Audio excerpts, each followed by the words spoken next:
Assalamualaikum warahmatullahi wabarakatuh. Waalaikumsalam warahmatullahi wabarakatuh. Hello everyone. Hello. How's life today? I'm good, I'm green, and wonderful. Yeah, I hope you all doing well today. Before we start, allow me to introduce myself. My name is Zalfa from Nice Class. Before we begin today's lesson, let's pray together. Pray begin. Okay, finish. So today I want to teach you about simple present tense.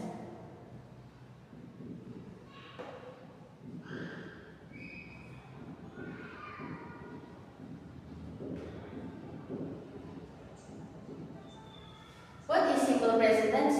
Apa sih simple present tense itu? Sebelumnya teman-teman ada yang udah tahu simple present tense itu apa? Ya, jadi simple present tense ini adalah tense pertama yang akan teman-teman pelajari dalam grammar. Nah, dari maknanya teman-teman harus paham. Jadi makna dari simple present ini simple yang berarti sederhana. Sedangkan present itu waktu. Jadi, arti dari simple present tense adalah suatu kegiatan yang bersifat sederhana yang terjadi di waktu sekarang. Dan si simple present tense ini dia punya function teman-teman. Jadi function itu fungsi, yang mana fungsinya itu ada dua. Yang pertama sebagai general truth atau bisa dikatakan dengan kebenaran umum atau fakta umum. Seperti contoh, the sun rises from the east. Jadi matahari terbit dari timur. Itu ada sebuah kenyataan atau fakta yang mana emang matahari terbit dari timur. Kalau terbit dari barat namanya kiamat. Semoga sebelumnya. Terus ada juga contoh yang kedua, itu the earth revolves around the sun. Jadi bumi kita berputar mengelilingi matahari. Jadi itu ada sebuah fakta yang kita nggak bisa kita sanggah teman-teman. Itu udah ketetapan pasti bahwa bumi kita berputar mengelilingi matahari. Bukan matahari yang mengelilingi bumi kita. Kalau matahari yang mengelilingi bumi kita, kepanasan terus kita tiap hari. Jadi langsung aja lanjut ke fungsi yang kedua dari simple present tense. Jadi fungsi yang kedua itu sebagai bisa teman-teman gunakan di kehidupan sehari-hari, seperti saya berjalan, saya mandi tiap hari, saya makan, dan itu biasa disebut dengan daily activities. Oke, kita langsung aja ke pola dari simple present ini. Yang pertama ada positif, yaitu subjek. Jadi subjek apa aja teman-teman? I, you, we, they, he, she. Plus karena kita simple present, maka kita menggunakan verb dan jangan lupa SES untuk he, she, dan bentuk tunggal. Hanya untuk he, she, dan ya bentuk tunggal. Plus objek. Langsung ke bentuk negatifnya, subjek plus do or does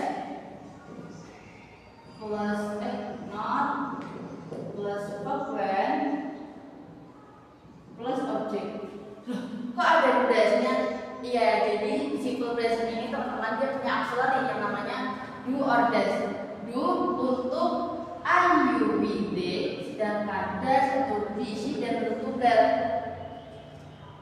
Dan karena ini bentuk negatif, maka kita kasih not, dan biasanya kita kasih dengan don't or doesn't. Plus verbnya masih tetap sama teman-teman, verb when, dan kita tidak pakai SES walaupun subjeknya he, she atau benar-benar karena sudah ada auxiliary dari simple present ini yaitu do or does. Jadi ini adalah bentuk interrogatifnya. Jadi auxiliary-nya ditaruh di depan teman-teman. Do-nya ini ditaruh di depan. Does plus subjek plus verb when plus object. Ini teman-teman. Jadi kita langsung aja ke contoh penerapan dari pola ini biar teman-teman tambah paham, semakin bisa memahami dari simple present ini. Yang pertama, contoh dari pola positif.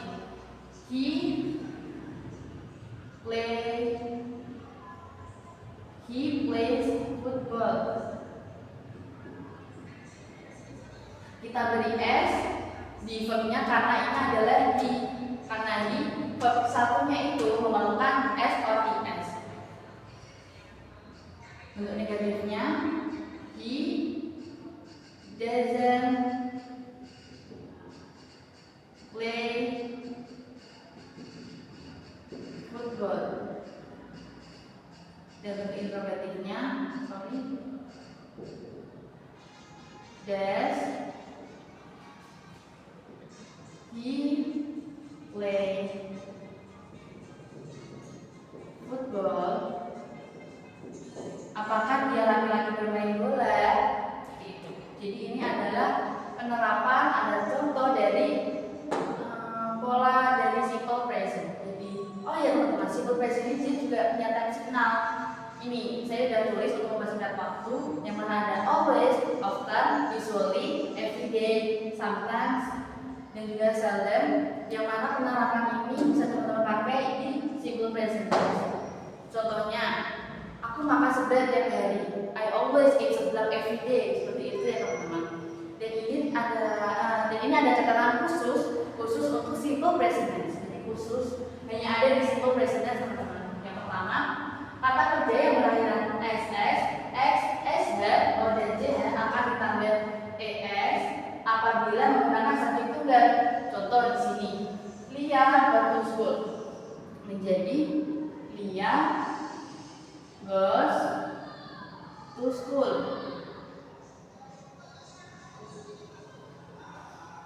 Namun ketika ia diikuti huruf berkonsonan, maka ia berganti menjadi i lalu diikuti es.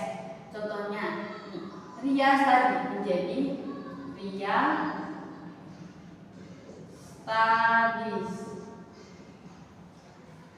Akan tetapi ketika ia diikuti huruf vokal, maka ia hanya ditambah s. Seperti contohnya, Dina say menjadi Dina says. Oke. Nah, sampai sini ada yang perlu dipertanyakan? Okay. This all from me. I apologize if there any mistake. I hope anyone understand my explanation. Lastly, I will say wassalamualaikum warahmatullahi wabarakatuh.